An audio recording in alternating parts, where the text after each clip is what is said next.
Hi friends!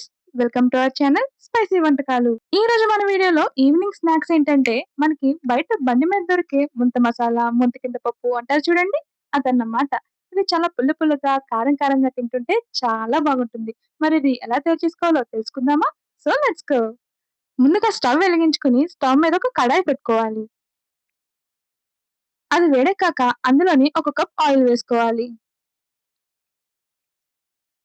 ఇప్పుడు నూనె వేడెక్కాక అందులోకి మనం కొన్ని వేరుశనగ గుళ్ళు తీసుకొని, అవి నూనెలో వేసుకొని, కొంచెం కలుపుకుంటూ అవి మాడిపోకుండా వేయించుకోవాలి. చూడండి, ఇలా వేగిన తర్వాత వీటిని పక్కకు తీసుకుందాం. ఇప్పుడు అదే గిన్నెలో అలాగే కార్న్ ఫ్లేక్స్ కూడా వేసుకొని, ఇవి కూడా వేయించుకొని పక్కకు తీసుకుందాం. ఇలా వేగాక ఇవి పక్కకు పెట్టేసుకోవాలి.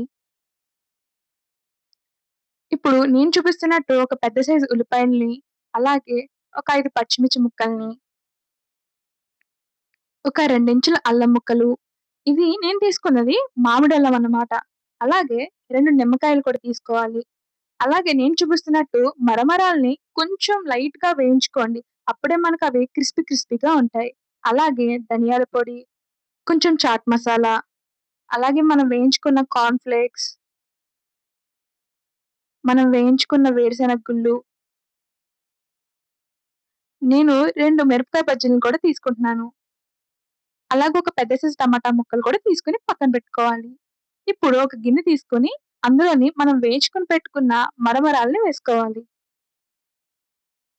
అలాగే మనం వేయించుకున్న కార్న్ ఫ్లేక్స్ కూడా వేసుకోవాలి. ఒక్కసారి ఈ రెండిటిని కలుపుకోండి.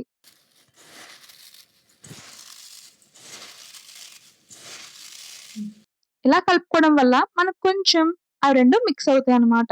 ఇప్పుడు ఇందులోకి మనం కట్ చేసి పెట్టుకున్న ఒక పెద్ద సైజు ఉల్లిపాయ ముక్కల్ని, 4 పచ్చిమిర్చి ముక్కల్ని, ఇందులో స్పెషల్ ఏంటంటే ఈ అల్లమే అన్నమాట. ఇది మామిడల్లం. అలాగే ఈ మామిడల్లం కూడా తీసుకొని వేసుకోవాలి.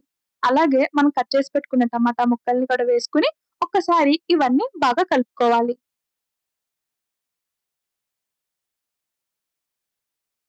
ఇలా కలుపుకున్నాక ఇందులోకి ఒక 2 స్పూన్స్ కారం వేసుకోవాలి. అలాగే ఒక స్పూన్ ధనియాల పొడి, హాఫ్ స్పూన్ చాట్ మసాలా, అలాగే మనం తీసుకున్న బజ్జీ మిర్చిని కూడా ముక్కల కింద కట్ చేసుకొని ఇందులో వేసుకోవాలి. అలాగే వేయించుకొని పెట్టుకున్న వేరుశెనగ గుళ్ళు, తగినంత ఉప్పు, అలాగే కొంచెం కొత్తిమీర కూడా వేసుకోవాలి. అలాగే 2 నిమ్మకాయల రసాన్ని కూడా మొత్తం పిండుకోవాలి. ఇప్పుడు ఇవన్నీ వేసుకున్నాక ఇదంతా మనం బాగా కలుపుకోవాలి. ఇలా నేను చూపిస్తున్నట్టు ఇది మొత్తం చేతులతోనే బాగా కలుపుకోవాలి. అప్పుడే మనకి ఇందులో ఉన్న రసం మొత్తం ఆ మరమరాలకి బాగా పడుతుంది.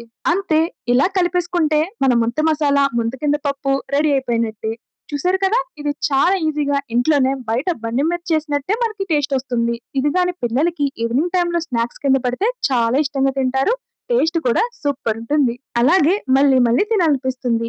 మరి మీ ఇంట్లో కూడా ఇది ట్రై చేసి టేస్ట్ ఎలా ఉందో కామెంట్ చేయండి. అండ్ మా ఛానెల్‌ని లైక్, షేర్ అండ్ సబ్స్క్రైబ్ చేయడం మాత్రం మర్చిపోకండి. By by.